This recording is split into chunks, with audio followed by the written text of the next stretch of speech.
మాట వాస్తవం. ప్రభుత్వం తరఫున నేను క్షమాపణ కూడా చెప్తున్నాను. ఎందుకంటే మనం అనుకున్న దానికంటే డబల్ 3 రెట్లు ఎక్కువ వచ్చింది. రైతులకు ఇబ్బంది అయింది. కళ్ళాలల్లో 15 రోజుల నుంచి రైతులు ఇబ్బంది పడుతున్నారు. ఆ మాట వాస్తవం. అందుకని మేము కూడా చింతిస్తున్నాం అందరం.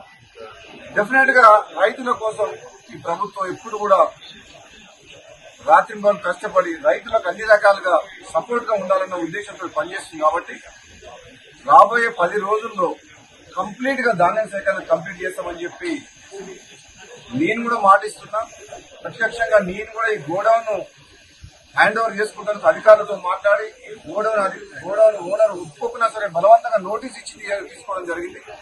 ఇంకొక 1,00,000 టన్నులకు తిరుమలగిరి సూర్యాపేట మండలం అక్కడ ఒకటి ఉన్నది, అది కూడా తీసుకోమని చెప్పినప్పుడు అడిషనల్ కలెక్టర్ గారితో మాట్లాడినా. వచ్చే 10 రోజుల్లో ఈ ధాన్యం సేకరణ ఎప్పుడు ఇంత ప్రాబ్లం రాలే. ఈసారి వచ్చింది ప్రాబ్లం.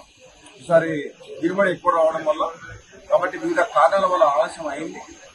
మా రైతు సోదరులందరూ కూడా దీని పరిస్థితిని అర్థం చేసుకుని సహకరించాలని చెప్పేసి ప్రతిపక్ష పార్టీల అందరికీ కూడా నా విన్నపం ఏంటంటే, ఆలస్యమైన మాట వాస్తవం. మీరు కూడా ప్రజల పక్షాన చాలా సందర్భాల్లో మీడియా ద్వారా కానీ రైతుల పక్షాన మీరందరూ కూడా మీ పాత్ర పోషించిండ్రు. ప్రభుత్వం కూడా అన్ని రకాలుగా మీరు చేసిన పోరాటాన్ని కావచ్చు, మీ ప్రజల పక్షాన మాట్లాడడం కానీ రైతుల పక్షాన దాన్ని పాజిటివ్ గానే తీసుకుంటారు. నెగిటివ్ యాంగిల్లో రాజకీయ కోణంలో రాజకీయం చేయదలుచుకోలేదు. ఎందుకంటే ఇది రైతుల సమస్య. రైతులను కాపాడుకొని వాళ్లకు అండగా ఉండాల్సిన ప్రభుత్వం, ప్రతిపక్షాలు అన్ని పక్షాలు అన్ని పార్టీల వారు సహకరిస్తే నెక్స్ట్ 10 days లో కంప్లీట్ చేస్తామని చెప్పి నేను మీడియా ద్వారా రైతులకు ప్రజలందరికీ తెలియజేస్తున్నాను. Thank you.